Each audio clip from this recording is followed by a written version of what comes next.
Tauraron ɗan adam. In aka ce tauraron ɗan adam, ko kuma in ce me ake nufi da tauraron ɗan adam? Tauraron ɗan adam wata na'ura ce wacce aka jefa ta zuwa sararin samaniya, wanda wannan makamin ya kai ta, mai suna rocket. Rocket ba iya shi kaɗai ba ne ba ya kai wannan na'ura zuwa can sararin samaniya, zuwa duniyar wata ba shi kaɗai ba ne ba ya aikin kai da, har tare da wasu sauran abubuwa suka yi aikin kai wannan na'urar zuwa can sararin samaniya, wanda take communication ɗin ko'ina da ko'ina na duniya, ɗaukar hoto da sauransu, da sauran abubuwan da ɗan adam ba zai iya gani ba, ko kuma inda ɗan adam ba zai iya zuwa ba, wannan na'urar ta je. Na'urar nan tana da matuƙar yawa, ƙasashe da yawa suna jefa ta, da kamfanoni irin manya-manyan kamfanonin da muke da su domin taimakawa kawunsu da kuma kasuwancinsu, suna jefa wannan na'urorin zuwa sararin samaniya.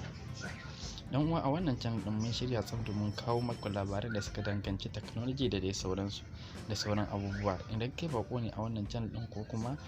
idan kai baka da channel din nan, duk da cewa an jima ba a saka mata bidiyoyi akan ta ba, to ya kamata ka mai da himma ka ziyarci wannan channel din domin karuwa da sauran abubuwa, labarai na technology da dai sauransu.